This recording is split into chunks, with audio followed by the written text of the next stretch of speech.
들어오시오. 이 눈에 그냥 보낼 수는 없소.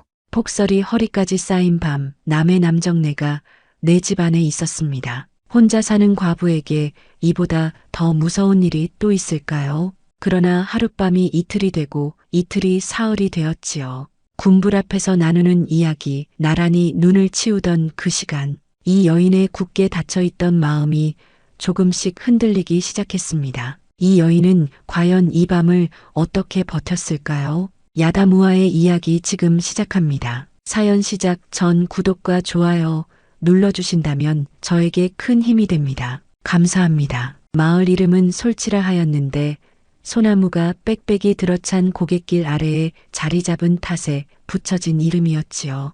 한양에서 먼 데다 험한 산길을 2개나 넘어야 닿을 수 있는 곳이라 고을, 원님도 좀처럼 발길을 들이지 않는 외진 마을이었습니다.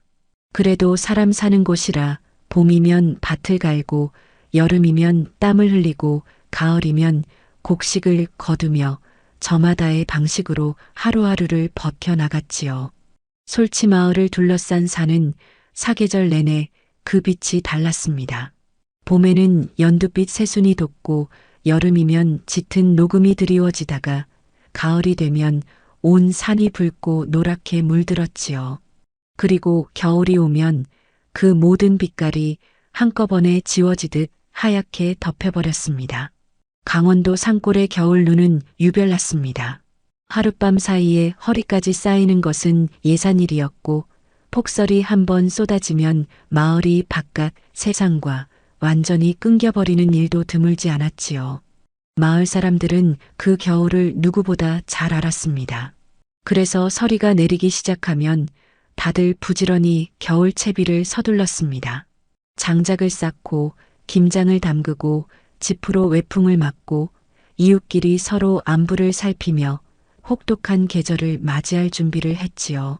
해가 짧아지고 바람이 날카로워지는 늦가을의 어느 날 마을 어귀에서 제일 연세 많은 점세 영감이 하늘을 한참 올려다보더니 혀를 찼습니다. 올해는 눈이 크게 오겄어. 구름 빛깔이 심상찮아. 그 말이 마을 사람들 사이에 빠르게 퍼졌고 모두들 평소보다 2배는 더 부지런히 움직이기 시작했습니다. 장작 한 단이라도 더 쌓고 쌀 한 대라도 더 들여놓으려는 마음이었지요. 강원도 산골 사람들에게 겨울 채비란 살아남기 위한 싸움이나 다름없었으니까요. 점세 영감의 예감은 틀린 적이 없었고 마을 사람들은 그것을 누구보다 잘 알고 있었습니다. 그 마을에 돌쇠라는 나무꾼이 살았습니다. 나이는 32이었고 키가 크고 어깨가 떡 벌어진 사내였지요. 얼굴은 오랜 산일로 볕에 그을려 거무스름했고 손은 도끼 자루를 쥐고 산을 오르내린 세월만큼 굳은 살이 두껍게 박혀 있었습니다. 말수가 적고 표정 변화가 드물어 처음 보는 사람은 영 퉁명스럽게 느끼기 십상이었지만 오래 알고 지낸 사람들은 알았지요. 돌쇠가 과묵한 것은 무뚝뚝해서가 아니라 애당초 쓸데없는 말을 입에 담는 법이 없기 때문이라는 것을. 돌쇠는 일찍 아버지를 여의었습니다. 15되던 해에 아버지가 산에서 나무를 하다 낭떠러지에서 굴러 그대로 세상을 떠났고 이후 돌쇠는 어머니 혼자 감장하던 살림을 고스란히 떠안았지요. 도끼 한 자루 들고 산에 오르기 시작한 것이 그 무렵부터였습니다. 처음엔 나무를 못패 손에 물집이 잡히고 등짐이 무거워 중간에 주저앉기도 했지만 몇 해가 지나자 마을에서 돌쇠만큼 나무를 잘 패는 사람이 없다는 소리가 절로 나왔지요. 홀어머니를 봉양하며 살다 보니 홍기는 한참 전에 넘겨버렸습니다. 마을 어른들이 한두 번 혼잣말을 꺼내기도 했지만 형편이 워낙 빠듯한 데다 돌쇠 자신도 선뜻 마음을 열지 못했지요. 어머니 병수발에 약값을 쓰고 나면 남는 것이 없었습니다. 그렇다고 돌쇠가 신세 한탄을 하거나 처지를 부끄러워하는 사람은 아니었습니다. 그저 오늘 해야 할 일을 묵묵히 하는 것, 그것이 돌쇠가 살아가는 방식이었지요.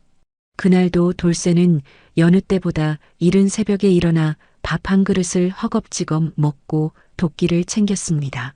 어머니가 일어나기 전에 산을 올라야 더 많은 나무를 할 수 있었으니까요. 이미 하늘 끝에 구름이 회색빛으로 뭉게뭉게 모여드는 것이 보였지만 돌쇠는 아직 눈이 오려면 며칠은 더 있을 것이라 여겼습니다. 그것이 그날의 판단 착오였지요. 마을 어귀에서 조금 벗어난 곳, 소나무 두 그루가 문처럼 나란히 서 있는 그 안쪽에 작은 초가집 한 채가 있었습니다.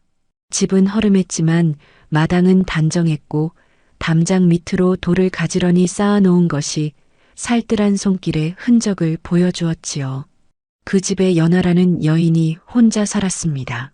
나이는 28, 얼굴이 반반하고 몸가짐이 단아한 여인이었지만 마을 사람들이 그 집 앞을 지날 때면 눈길을 조금 피하는 것이 버릇처럼 굳어져 있었습니다. 연하가 과부였기 때문이었지요. 연하의 남편은 3년 전 여름 갑자기 쓰러져 석 달을 앓다가 세상을 떠났습니다. 그때 연하의 나이 25이었지요. 친정은 어릴 때 이미 부모를 모두 잃어 의지할 곳이 없었고 시댁은 남편이 죽자마자 연하에게 개가하라고 내몰았습니다. 울며불며 버텼지만 시어머니의 냉대를 이겨내지 못하고 결국 남편이 살아있을 때 함께 손질하던 이 작은 초가집 하나만 달랑 받아 나왔지요. 처음 한두 해는 정말 힘들었습니다. 양식이 떨어지면 산나물로 버텼고 바느질품을 팔아 겨우 겨울을 났지요. 마을 사람들이 연하를 모른 척하는 것은 아니었습니다. 이따금 먹을 것을 가져다 놓거나 안부를 묻는 사람도 있었지요.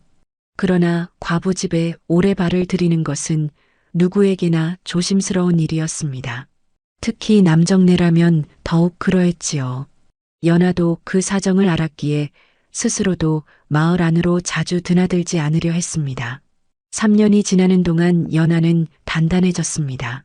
울음도 줄었고 새벽마다 가슴을 치던 그리움도 조금씩 옅어졌지요. 밭 한 떼기를 일구고 닭 2마리를 키우며 겨울이 오면 배를 짜서 장에 내다 팔았습니다.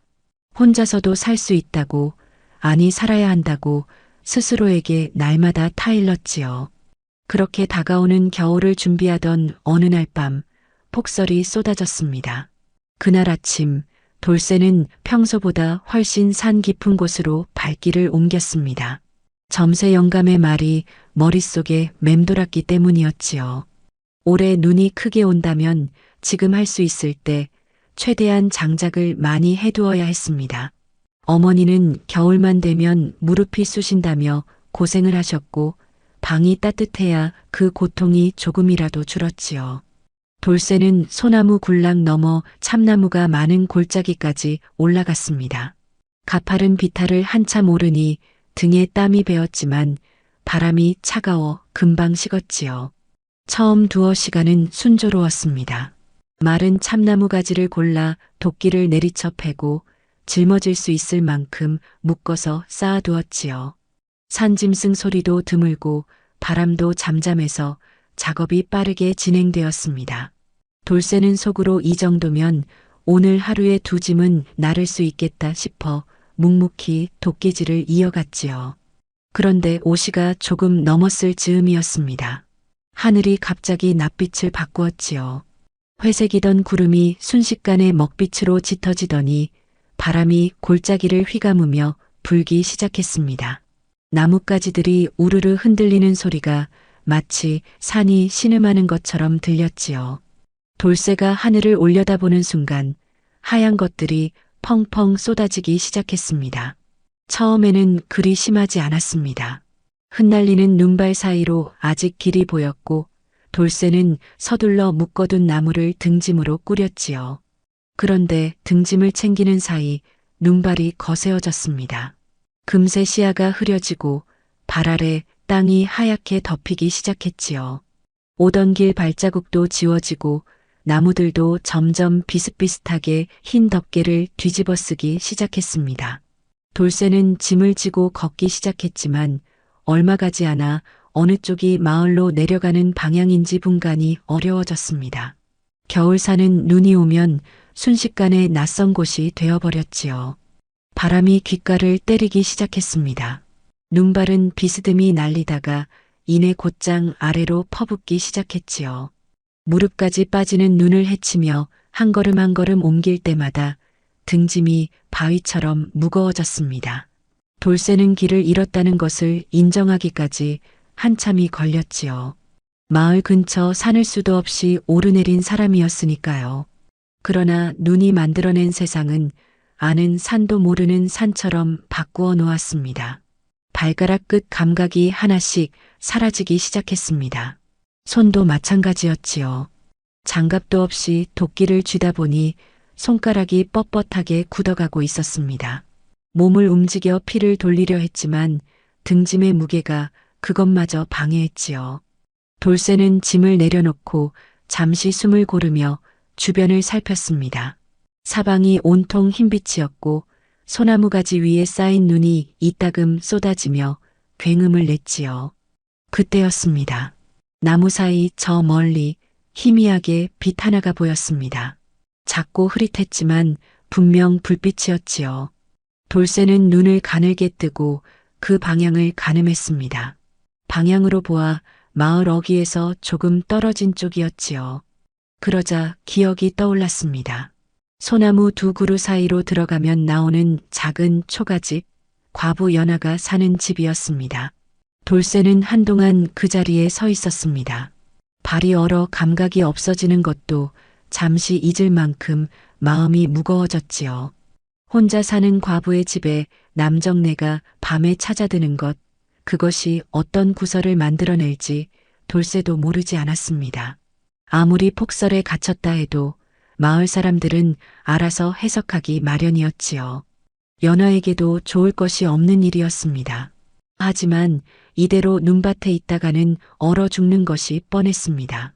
발이 이미 남의 것처럼 무감각해진 상태에서 밤을 버틴다는 것은 불가능에 가까웠지요. 돌쇠는 이를 악물었습니다. 그리고 그 불빛을 향해 발을 옮겼습니다.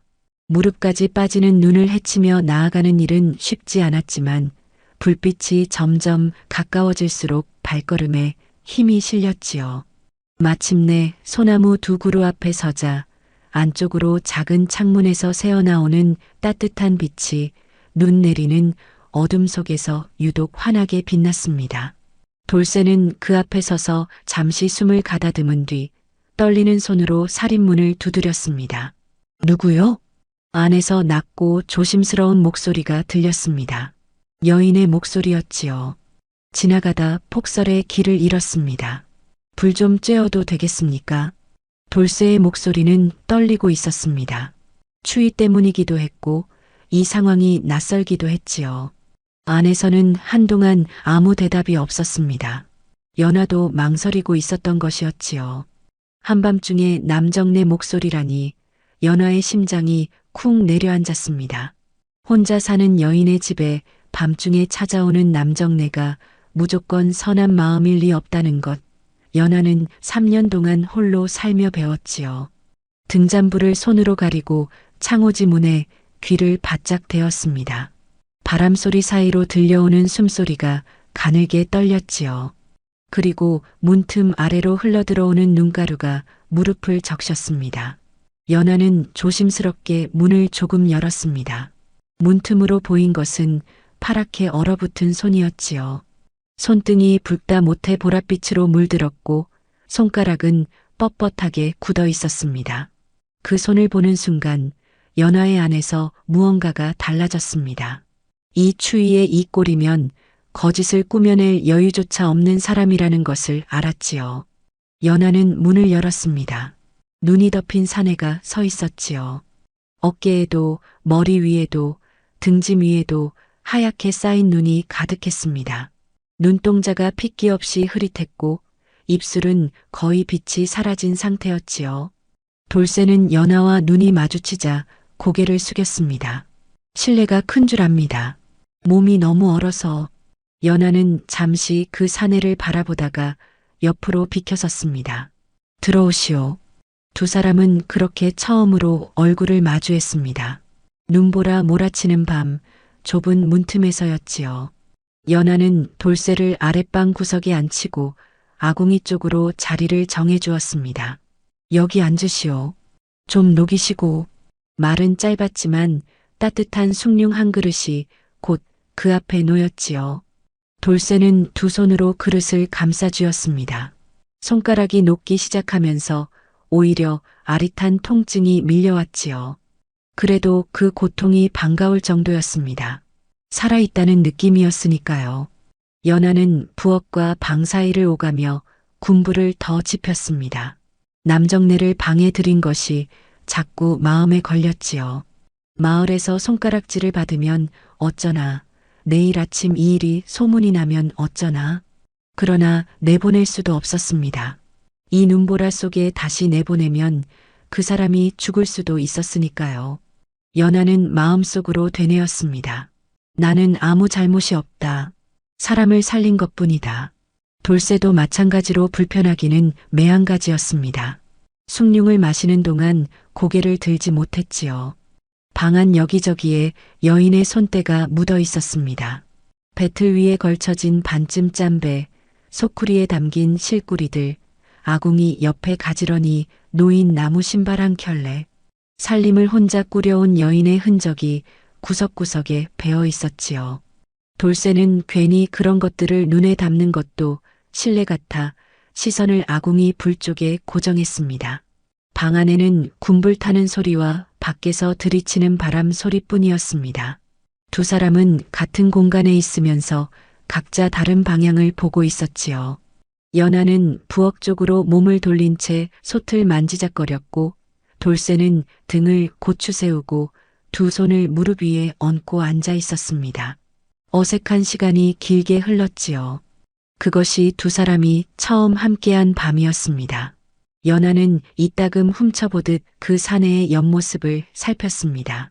살림이 어렵다 보니 마을 남정네들 얼굴을 낱낱이 알고 있었는데 이 사내는 낯이 익었지요.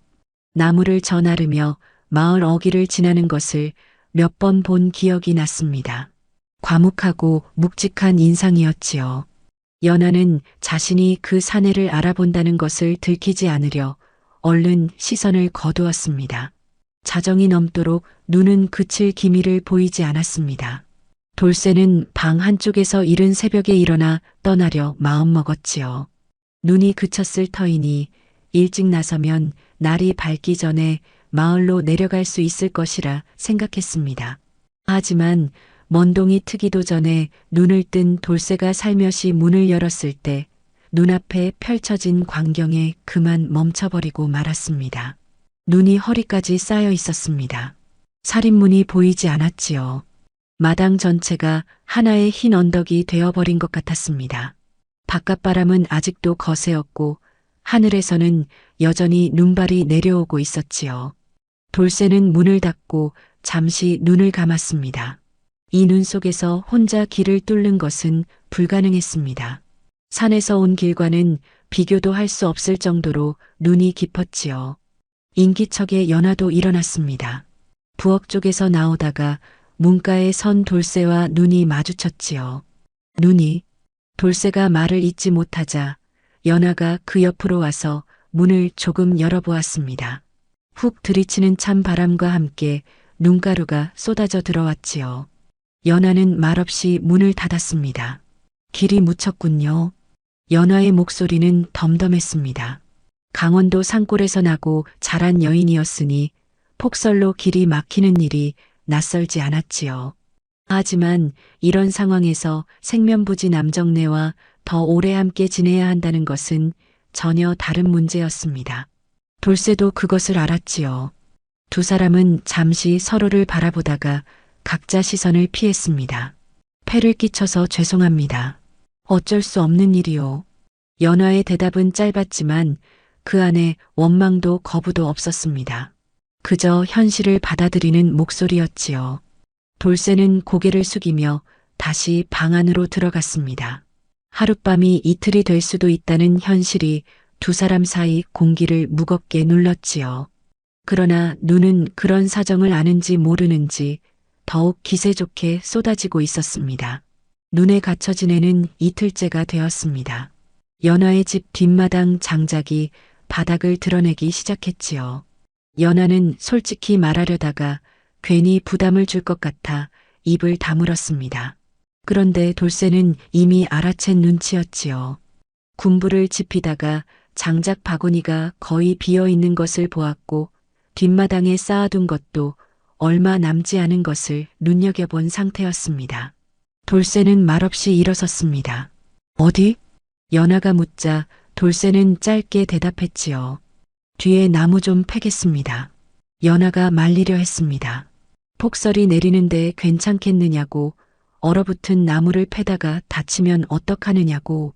하지만 돌쇠는 이미 도끼를 집어들고 밖으로 나가고 있었지요. 뒷마당으로 나간 돌쇠는 쌓인 눈 사이로 장작감이 될 굵은 나무를 골라 도끼를 들었습니다. 타닥, 타닥. 도끼 소리가 뒷마당에서 규칙적으로 울려 퍼졌습니다.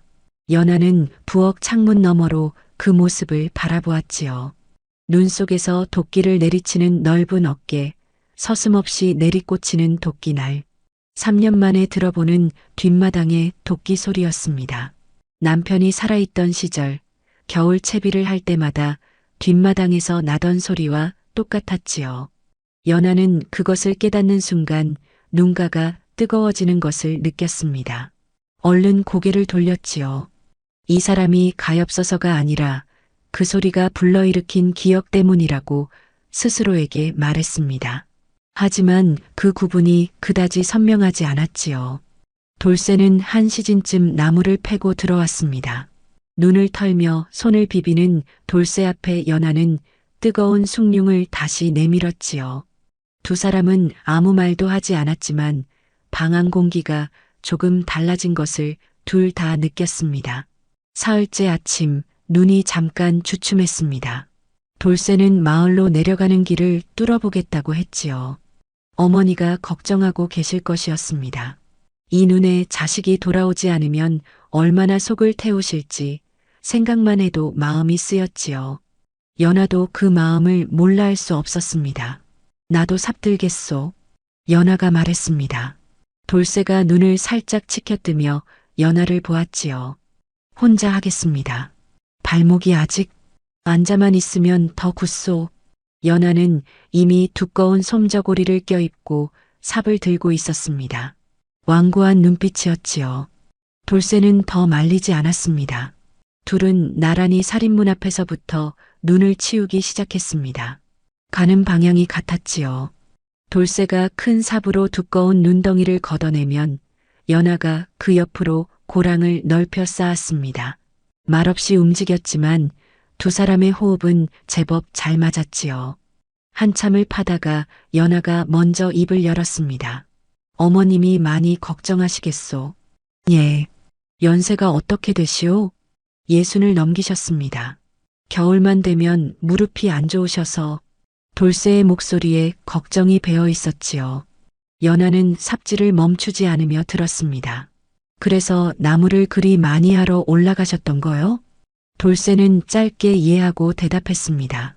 그 한마디 안에 긴 사연이 담겨 있다는 것을 연하는 어렴풋이 느꼈지요.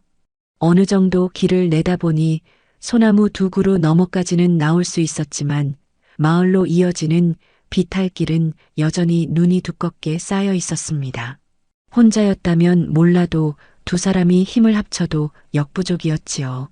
돌쇠는 잠시 허리를 펴고 하늘을 보았습니다. 다시 구름이 몰려오고 있었지요. 오늘은 더 이상 무리라는 것을 알았습니다. 돌아가려고 돌아서는 순간이었습니다.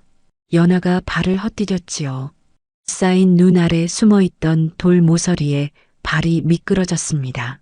몸이 옆으로 기울며 넘어지려는 순간 돌쇠가 반사적으로 손을 뻗었지요.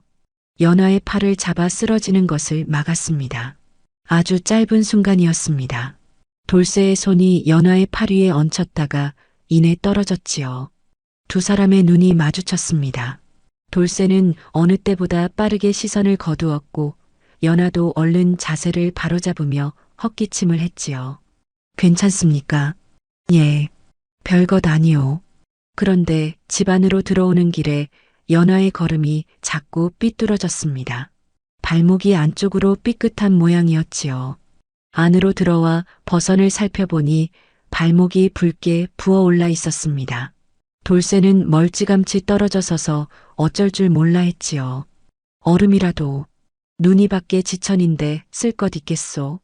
연하는 손수건으로 발목을 감으며 태연한 척했지만 걸을 때마다 미간이 좁혀졌지요.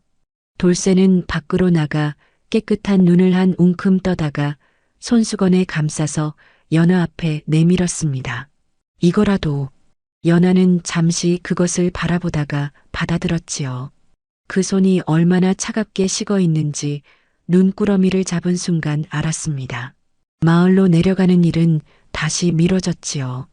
발목이 부은 연하를 두고 혼자 떠날 수는 없었습니다. 돌쇠는 아랫목에 앉아 그 사실을 받아들였지요. 이 상황이 어떻게 굴러가는 것인지 모르겠다는 생각을 하면서도 그다지 불편하지 않다는 또 다른 생각을 동시에 했습니다.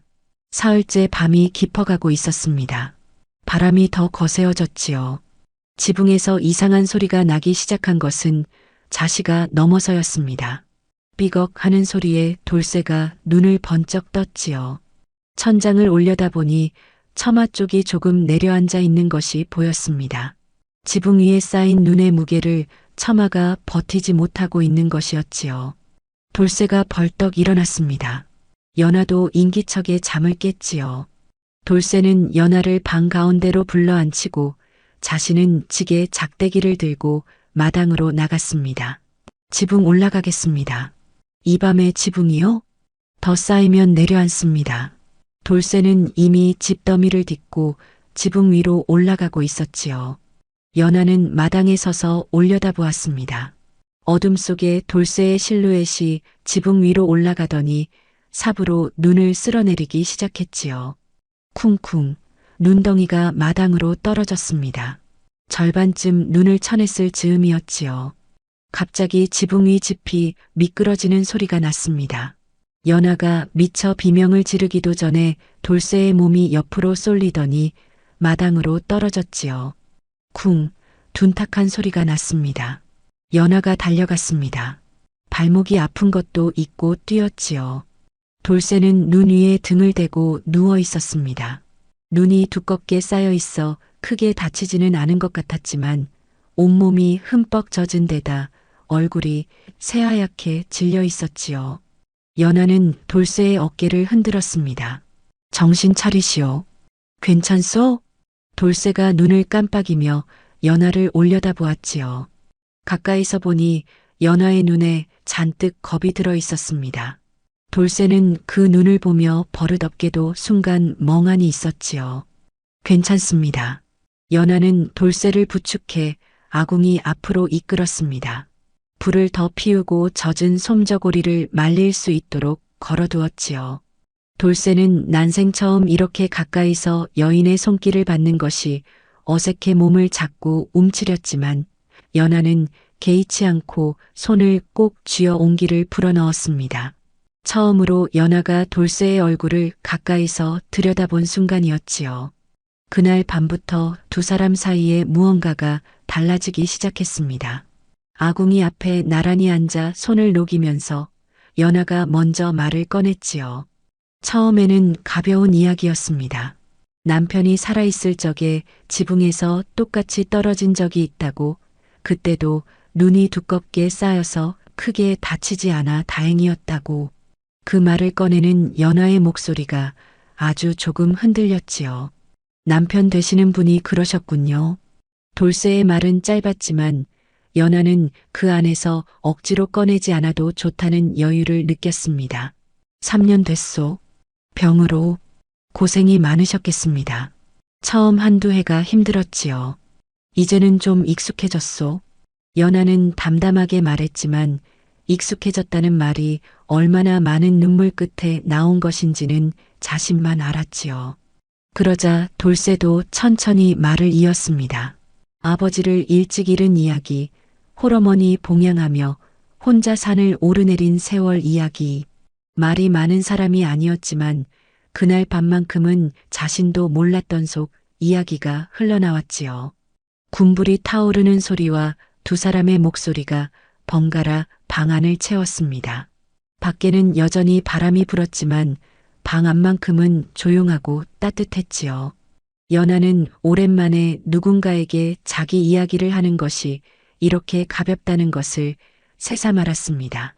돌쇠는 오랜만에 자기 말을 끝까지 들어주는 사람이 있다는 것이 낯설고도 따뜻했지요. 이야기는 밤이 깊도록 이어졌습니다. 어느 순간부터는 침묵도 어색하지 않았습니다. 나흘째 아침이었습니다. 연하가 쌀독에서 쌀을 퍼내려다 바닥을 긁는 소리가 났지요. 돌쇠는 부엌 쪽을 흘끔 보았습니다. 연하는 아무렇지 않은 듯 솥을 올리고 물을 부었지요. 그런데 이내 밥 대신 죽이 끓기 시작했습니다. 돌쇠는 아무 말도 하지 않았습니다. 아침상이 들어왔을 때 죽 한 그릇과 간장 종지 하나가 전부였지요. 그것을 보는 순간 돌쇠는 사흘 동안의 밥상을 떠올렸습니다. 첫날은 밥이 나왔고 이튿날부터는 조금씩 묽어졌지요. 죽이 상에 오르기까지 사흘이 걸린 것이었습니다. 돌쇠는 숟가락을 들지 않았습니다. 쌀이 떨어진 것이요? 연하의 손이 잠깐 멈췄지요. 그러더니 태연하게 대답했습니다. 죽이 속에 줬소.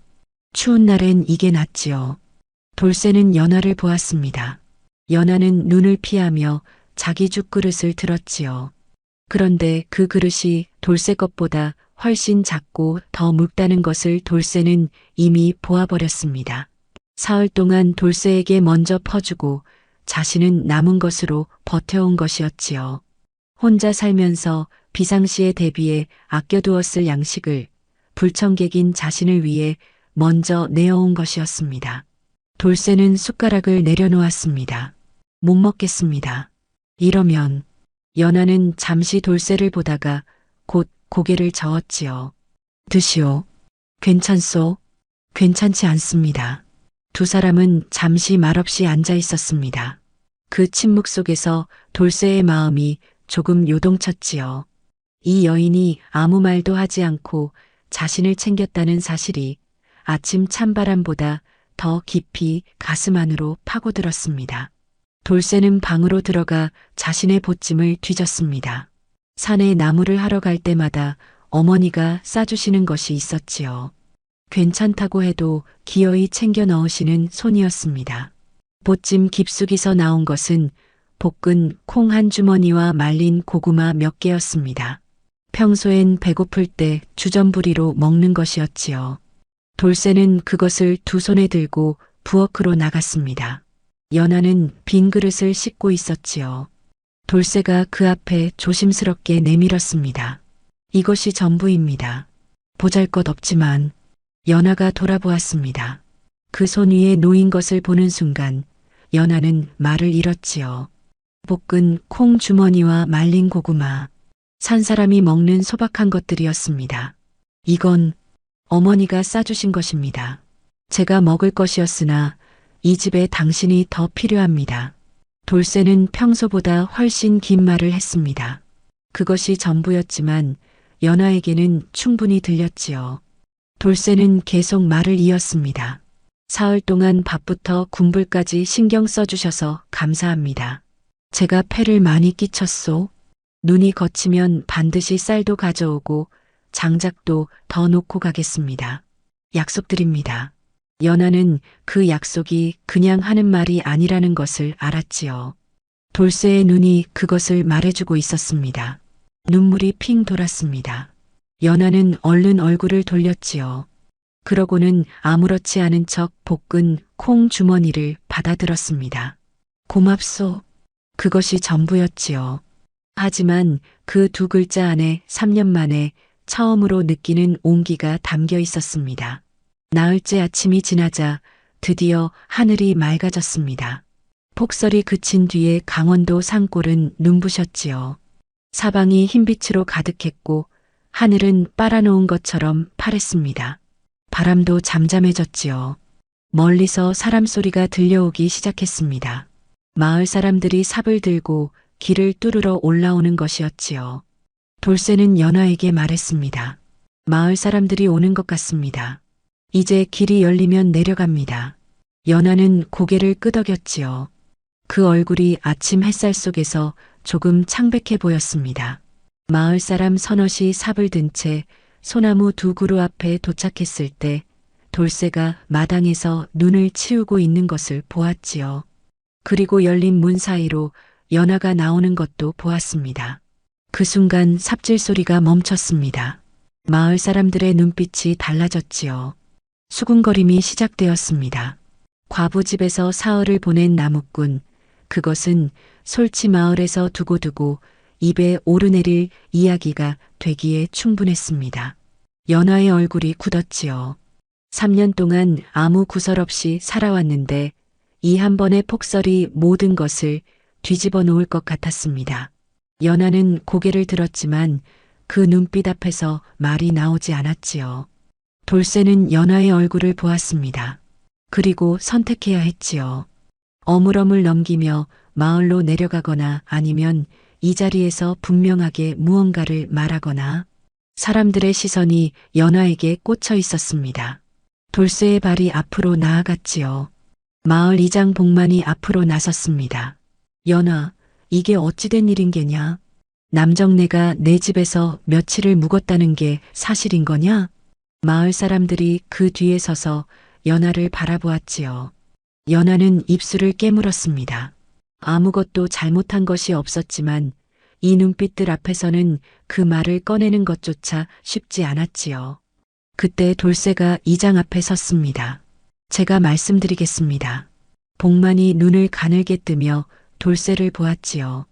돌쇠는 마을 사람들을 천천히 둘러보며 입을 열었습니다. 사흘 전 폭설에 산에서 길을 잃었습니다. 이 집 불빛이 없었다면 그날 밤을 버티지 못했을 것입니다. 연하 낭자는 그 위험에도 불구하고 문을 열어 목숨을 살려주었지요. 사흘 동안 연하 낭자는 예를 한치도 잃지 않았습니다. 부끄러운 일은 없었습니다. 마을 사람들 사이에서 웅성임이 일었지요. 돌쇠는 그 소리가 가라앉기를 기다렸다가 다시 말을 이었습니다. 그리고 한 가지 더 드릴 말씀이 있습니다. 돌쇠는 연하를 돌아보았습니다. 연하의 눈이 커졌지요. 연하 낭자, 저와 혼인해 주시겠습니까? 마을 전체가 조용해졌습니다. 이장도 마을 사람들도 연하도 말을 잃었지요. 눈 덮인 마당 위에 볕이 쏟아지는 맑은 아침에 돌쇠의 목소리가 낮고 분명하게 울렸습니다. 그 목소리에는 흔들림이 없었지요. 마을 사람들의 시선도 구설도 이 사람에게는 별것이 아니었습니다. 연하는 한참을 서 있었습니다. 마을 사람들의 시선이 자신에게 쏠려 있었지요. 돌쇠의 눈이 그녀를 바라보고 있었습니다. 그 눈에는 급하게 꾸며낸 것이 없었지요. 사흘 동안 말없이 나무를 패고 지붕 위에 올라가고 볶은 콩 주머니를 내밀던 그 사람과 똑같은 눈이었습니다. 연하의 안에서 무언가가 무너졌습니다. 3년 동안 쌓아온 벽이었지요. 아무도 필요 없다고, 혼자서도 충분하다고, 옹기 따위는 익숙해졌다고 되뇌며 단단히 쌓아 올린 것이었습니다. 그런데 이 사내 앞에서, 이 맑은 아침 햇살 아래서 그 벽이 조용히 허물어지는 것이 느껴졌지요. 연하는 자신이 아직 살고 싶다는 것을 깨달았습니다. 누군가의 도끼 소리를 뒤에서 들으며 밥을 짓고 싶다는 것도, 밤에 군불 앞에서 쓸데없는 이야기를 나누고 싶다는 것도 3년 만에 처음으로 그 마음이 선명하게 떠올랐지요. 눈물이 차오르는 것을 느꼈습니다. 연하는 그것을 삼켰지요. 마을 사람들이 보는 앞이었으니까요. 그러나 어깨가 조금 떨렸습니다. 그리고 고개를 끄덕였지요. 아주 작은 움직임이었지만 돌쇠는 보았습니다. 마을 사람들도 보았지요. 복만 이장도 무언가 말하려다가 입을 닫았습니다. 그 고개 끄덕임 하나에 담긴 것이 얼마나 큰 것인지 그 자리에 있던 사람들도 어렴풋이 알았기 때문이었지요. 하늘은 그날따라 유독 파랬습니다. 눈 쌓인 소나무 위에서 참새 한 마리가 날아올랐지요. 마을로 내려가는 길에 돌쇠는 연하의 곁에서 걸었습니다. 사람들의 수군거림이 뒤에서 따라왔지만 두 사람 모두 돌아보지 않았지요. 돌쇠의 어머니는 아들이 돌아온 것을 보고 얼마나 울었는지 한참을 손을 놓지 않았습니다. 그러다가 뒤에 서 있는 연하를 보았지요. 처음에는 눈빛이 복잡했습니다. 과부라는 것, 가진 것이 없다는 것, 마을에서 어떤 시선을 받는 여인인지를 어머니도 알고 있었지요. 아들이 가뜩이나 고생이 많은데 더 힘들어질 일을 자초하는 것이 아닌가 싶었습니다. 그런데 연하가 앞으로 나서며 허리를 깊이 숙였지요. 어머님, 돌쇠 서방님을 살려주신 것이 어머님의 손이었습니다. 어머님이 산에 가는 아들 손에 쥐어보낸 음식이 제 집에서 허기를 달랬습니다. 그 은혜를 어찌 잊겠습니까? 정성을 다해 섬기겠습니다. 어머니는 그 말에 한동안 연하를 바라보다가 천천히 손을 내밀었습니다. 들어오너라. 그 말이면 충분했지요. 혼례는 소박했습니다. 마을 어른 몇몇이 자리를 채워주었고 음식도 변변치 않았지요.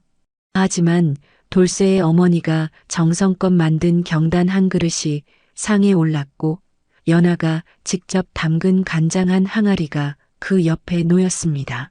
마을 사람들의 수군거림은 시간이 지나며 차츰 잦아들었지요. 눈을 헤치고 길을 뚫어 과부집에 쌀 2마를 지어다 날라준 나무꾼 이야기가 어느새 다른 방식으로 돌기 시작했습니다. 못 말리는 사람이라고, 그래도 의리 하나는 대단하다고. 연하는 그 말들을 들을 때마다 속으로 혼자 웃었지요. 이듬해 겨울 첫눈이 내리는 날이었습니다. 연하는 따뜻한 방 안에서 배를 짜다가 손을 멈추었지요. 뒷마당에서 도끼 소리가 들려오고 있었습니다. 규칙적이고 묵직한 소리였지요. 타닥 타닥. 그 소리가 방 안으로 스며드는 것을 느끼며 연하는 입가에 미소가 번지는 것을 알았습니다. 창문 너머로 보이는 마당에 눈이 쌓여가고 있었습니다. 처마 밑에는 가을부터 차곡차곡 쌓아 올린 장작이 기둥처럼 서 있었지요. 올겨울은 춥지 않을 것이었습니다. 돌쇠가 들어왔습니다. 어깨에 눈을 잔뜩 묻힌 채였지요. 연하가 뜨거운 숭늉을 내밀었습니다. 꼭 1년 전처럼 돌쇠는 두 손으로 그릇을 감싸주며 연하를 보았지요. 작년 이맘때가 생각나오. 나도요. 짧은 대화였지만 그 안에 긴 계절이 담겨 있었지요. 폭설 속에서 길을 잃은 사내와 문을 연 여인, 도끼 소리와 숭늉 한 그릇, 볶은 콩 주머니와 삐끗한 발목, 허리까지 쌓인 눈과 그 앞에서 건넨 청혼. 세상의 모든 길이 막힐 것 같았던 그 밤이 결국 새로운 길의 시작이었던 것이지요. 옛말에 이런 말이 있습니다. 하늘이 막아선 길에는 반드시 까닭이 있다고. 돌쇠와 연하의 이야기가 그러했지요.